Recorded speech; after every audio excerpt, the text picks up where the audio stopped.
So in the last class we were discussing about the government and the organization of the diocese. The first point was bishops in general, canons 375 to 380.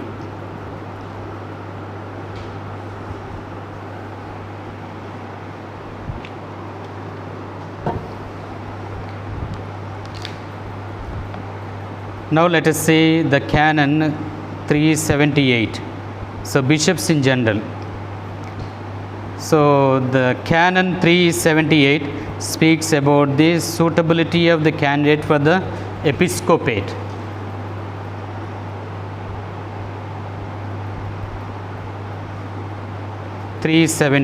Paragraph 1. To be a suitable candidate for the episcopate, a person must. There are 5 points to be fulfilled. Number 1, be outstanding in strong faith, good morals, piety, zeal for souls, wisdom, prudence, and human virtues, and possess those other gifts which equip him to fulfill the office in question. So he must be a person of outstanding in strong faith, good morals, piety, zeal for souls, wisdom, prudence, and human virtues, etc. Number 2, be held in good esteem.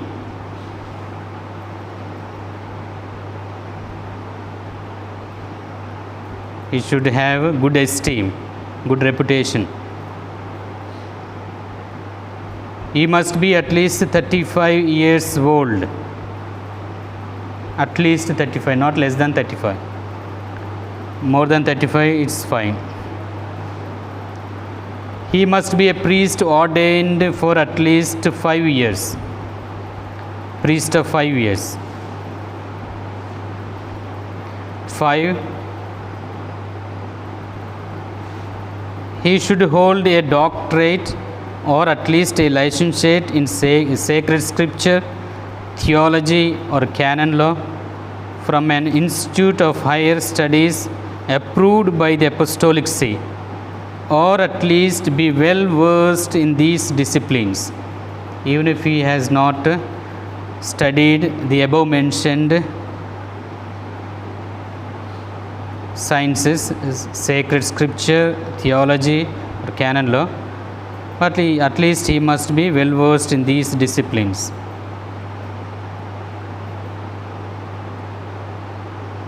Paragraph 2. The definitive judgment on the suitability of the person be promoted rests with the Apostolic See.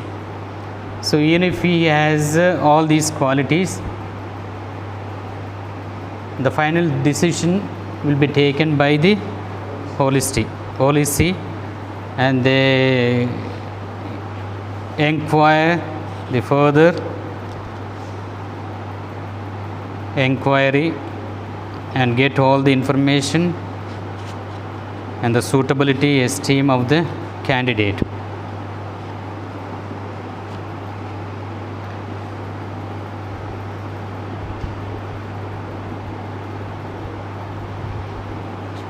So now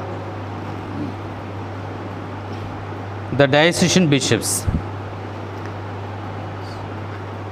Bishops in general, we have seen something.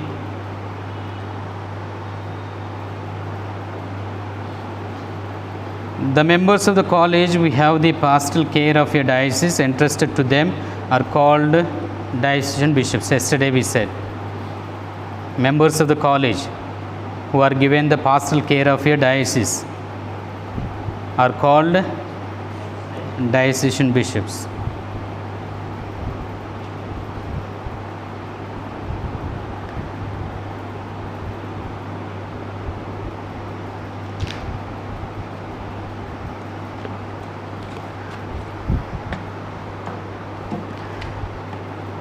The diocese entrusted to him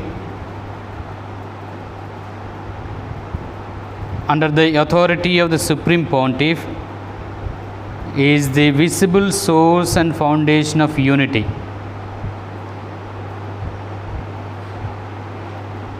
A particular church or the diocese entrusted to him under the authority of the Supreme Pontiff. The diocese is the visible source and foundation of unity. Lumen Gentium number 23. In it, he possesses all the ordinary, proper, and immediate power which is required for the exercise of his pastoral office.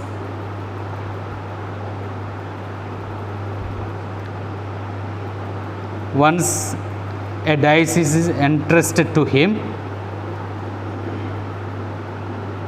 he possesses all the ordinary, proper, immediate power which is required for the exercise of his pastoral office.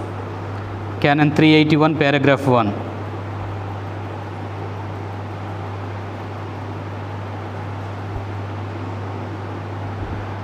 All the matters and questions having to do with the pastoral care of his diocese belong to him. All the matters and questions having to do with the pastoral care of his diocese belong to him, except whose which the law or a decree of the Supreme Pontiff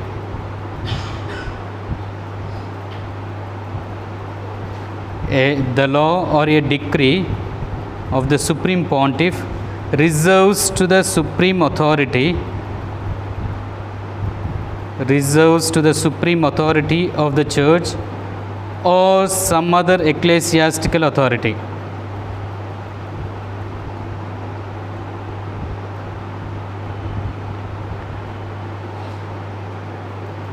So normally and in general, all the matters and questions belong to him with regard to the pastoral care of the faithful, unless if the Supreme Pontiff reserves certain things to himself or refers to some other ecclesiastical authority. Otherwise, everything belongs to him in his diocese. Canon 381, paragraph 1.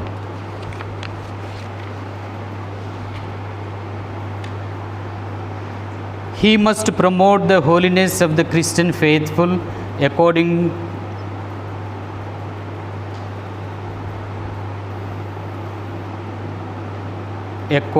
to each one's own vocation. It's important. He must promote the holiness of the Christian faithful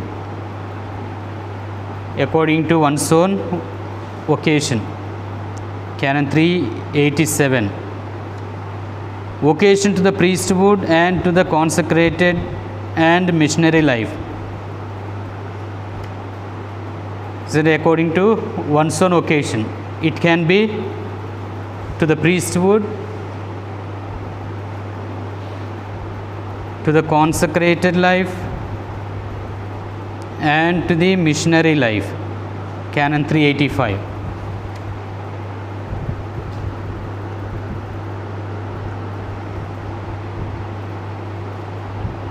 As a pastor,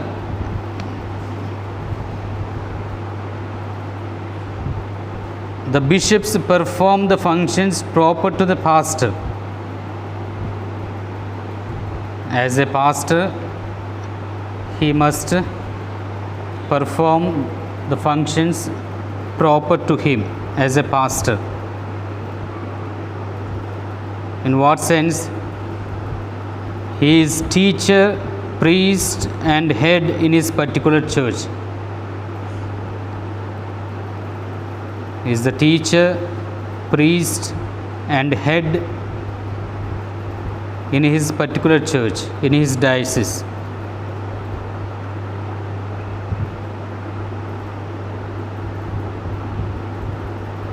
As a teacher of the gospel, he takes care that the truths of the faith which are to be believed and applied to moral issues are presented to all.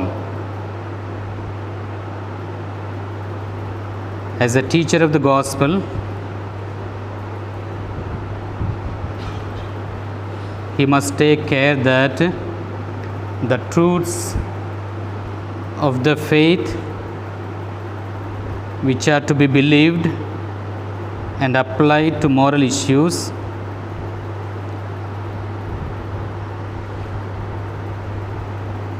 the truths of the faith must be believed and applied to moral issues are presented to all according to the conditions of each one. Are presented to all according to the conditions of each one by means of preaching, catechism, etc.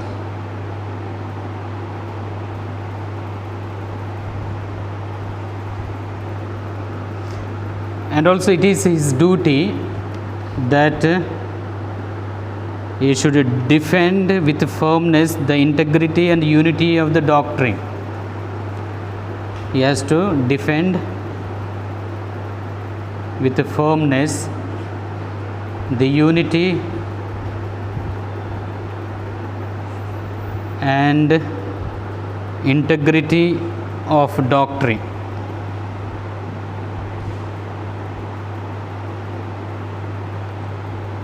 As a priest, the bishop is the principal dispenser of the divine mysteries. As a priest, the bishop is the principal dispenser of the divine mysteries.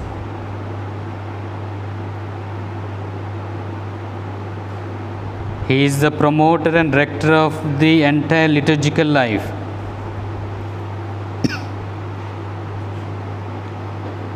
Is the promoter and rector of the entire liturgical life, and sees to it that the sacraments are duly celebrated and administered. He should see that the sacraments are duly celebrated and administered.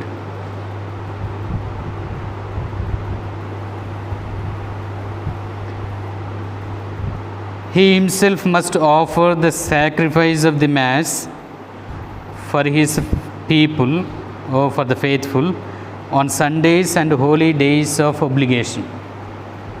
So on every Sunday and the days of obligation, he should offer the Holy Mass for the intention of the people, faithful in his diocese. It is obligatory.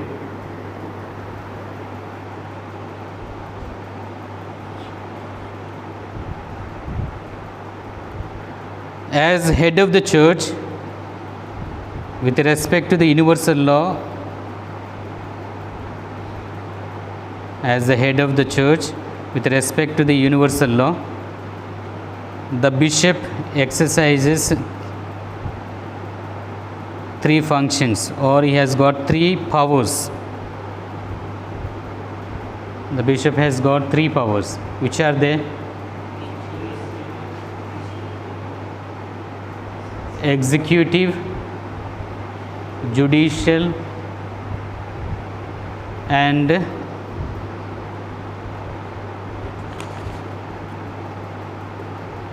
legislative. Legislative power, judicial power, and executive power.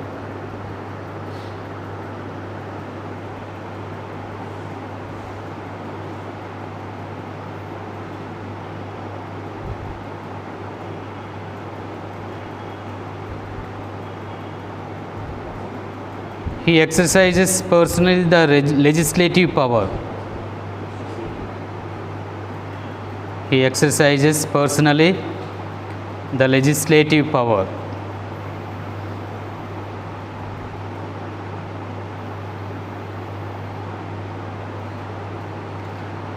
He alone is the legislator in the diocese. Only he can make rules in the diocese. He alone is the legislator in the diocese.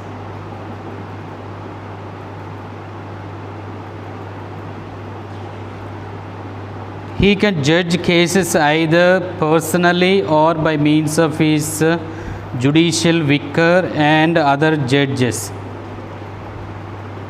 He can judge cases either personally or by means of his judicial vicars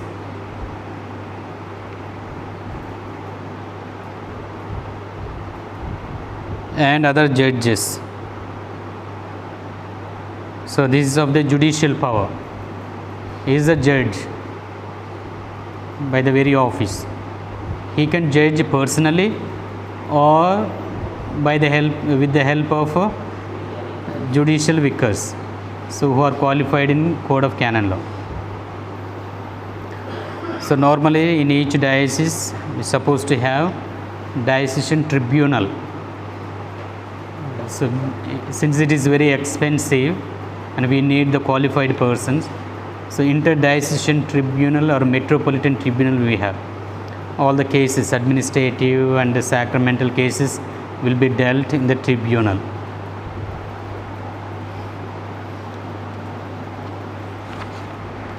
He exercises executive power by himself or by means of the vicar general and his episcopal vicars.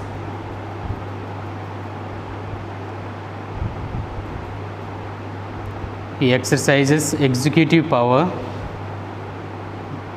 by himself or by means of the vicar general and his episcopal vicars. So they too have the ordinary power, executive power.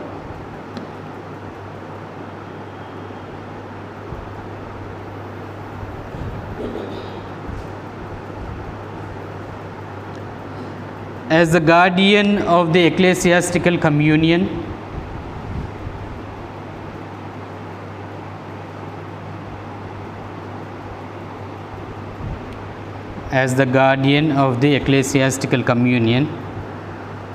the bishop is to be watchful that in his diocese the common discipline of the whole church is respected. Common discipline of the whole church is respected.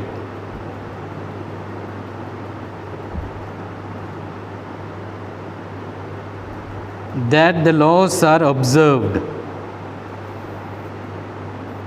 That the laws are observed and that abuses are not introduced.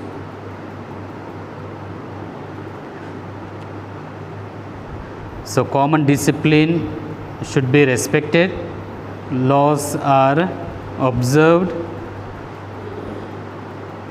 abuses are avoided.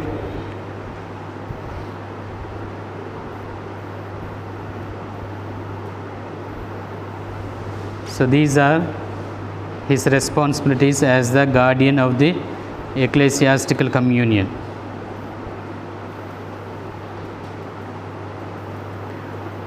So he should foster the legitimate diversity of charisms and forms of apostolate, coordinating them for the common good. So other responsibilities such as he should foster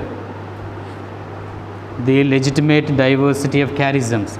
So different people, faithful, they have their own charism. If it is for the good of the church, not against the doctrine of the church, you should encourage the diversity of charisms and forms of apostolate in his diocese.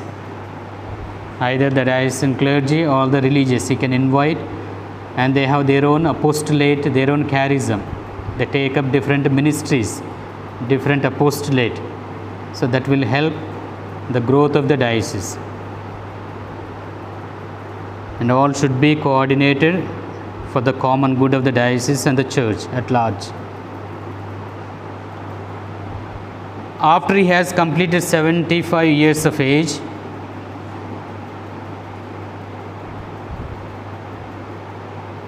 after he has completed 75 years of age, or when on account of illness,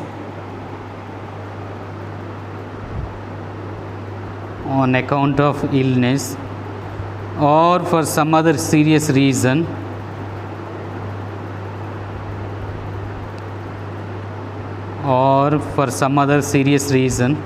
he becomes less suited to carry out his office.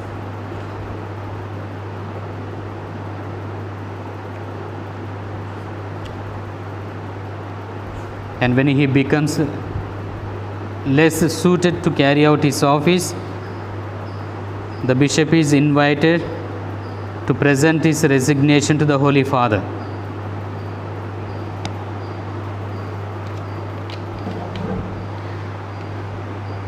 So after the completion of his age, 75th year, on account of illness, serious illness, or if there is some other serious reason, they are asked to submit the resignation by the Holy Father.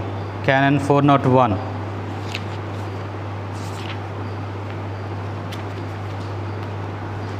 A diocesan bishop who has completed his 75th year of age is requested to offer his resignation from office to the Supreme Pontiff, who, taking all the circumstances into account, will make provision accordingly. A diocesan bishop who, because of illness or some other grave reason, has become unsuited for the fulfillment of his office, is earnestly requested to offer his resignation from office.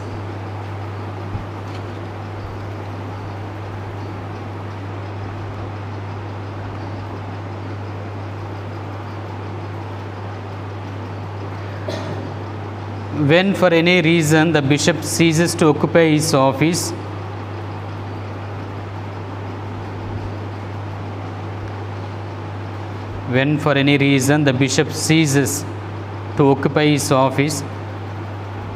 the diocesan see is said to be vacant.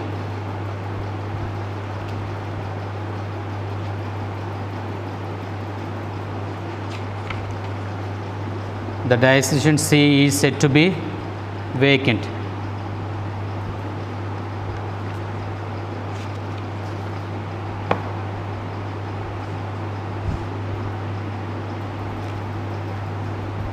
Canon 416. The episcopal see becomes vacant by the death of the diocesan bishop, by his resignation accepted by the Holy See, by transfer, or by deprivation notified to the bishop. By these means, the diocesan see becomes vacant. When for reason of captivity, banishment, exile, or incapacity, for reason of captivity, banishment, exile, or incapacity, he can no longer communicate with the people of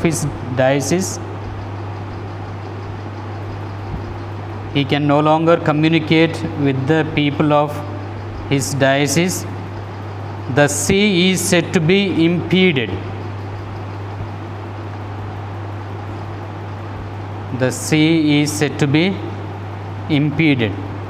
Or prevented, obstructed, hindered, blocked. The see is said to be impeded. Canon 412.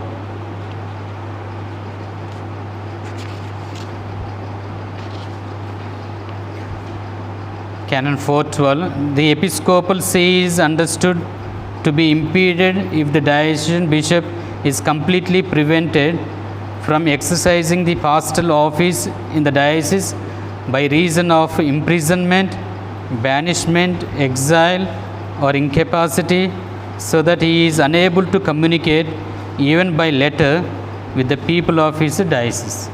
and that time the diocese is said to be impeded.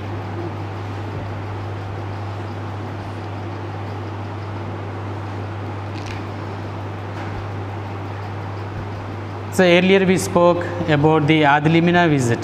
After every 5 years, the bishop should visit the Holy See. That is to express the communion with the universal church, the communion of the particular church with the universal church, and submitting the report of the diocese, and celebrating the masses, the tomb of St. Peter, and visiting other important places. Canon 395, paragraph 1.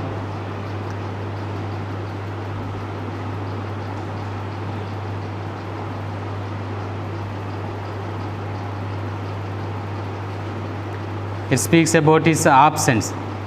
By law, he should not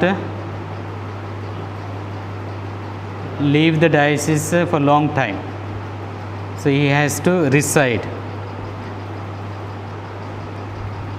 The diocesan bishop is bound by law of pastoral residence in his diocese, even if he has a coadjutor or auxiliary bishop. Apart from the visit ad limina, attendance at councils or at the synod of bishops or at the episcopal conference at which he must be present, or by reason of another office lawfully entrusted to him, he may be absent from the diocese for a just reason, for not longer than 1 month, continuously or otherwise, provided he ensures that the diocese is not harmed by his absence. So he may go for the meetings, ad limina visit, and other synods and conferences, meetings of the conferences, but he should see the diocese should function without any problem. So that's why in his absence, the vicar general or the chancellor or episcopal vicar will be given permission to look after.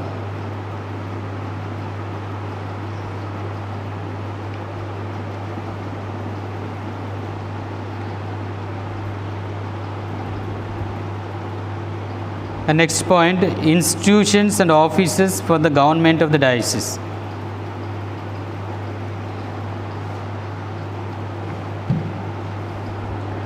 Institutions and offices for the government of the diocese. The diocesan bishop counts on the ministerial collaboration of the clerics and on the commitment of all the faithful in carrying out his pastoral office. So to carry out his pastoral office, he should seek the collaboration of the clerics and of the faithful. However, there are various offices and organisms which aid him, help him in his task of government. There are different organisms and offices which help him to govern the diocese.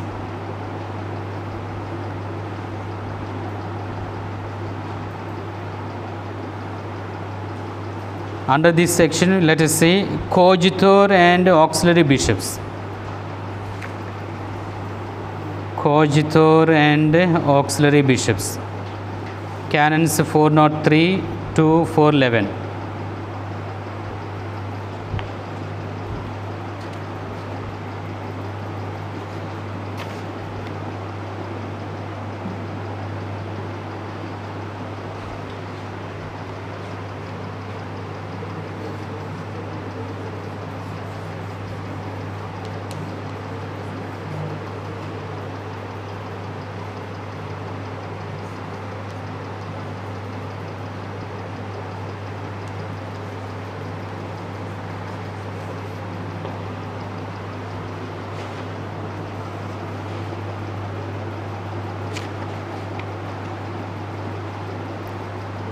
These are bishops placed by the Holy See at the side of the diocesan bishop.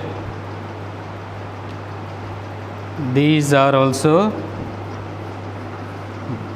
bishops placed by the Holy See at the side of the diocesan bishop in order to help him in circumstances of pastoral necessity. In order to help him in circumstances of pastoral necessity or difficulty,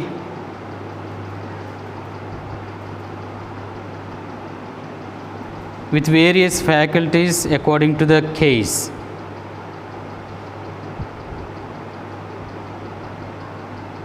With various faculties according to the case.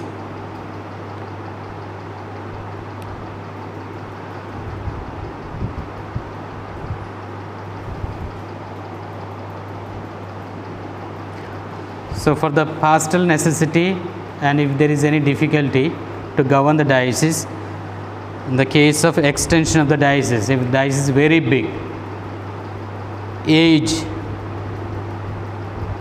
personal motives, or sickness, not able to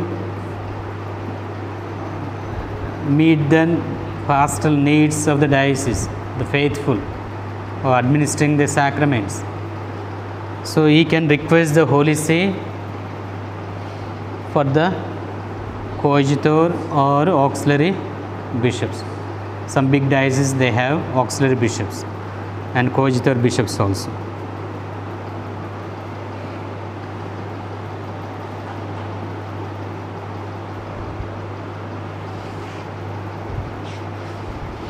So with the help of these coadjutor and auxiliary bishops, the work of the diocesan bishop will be lessened.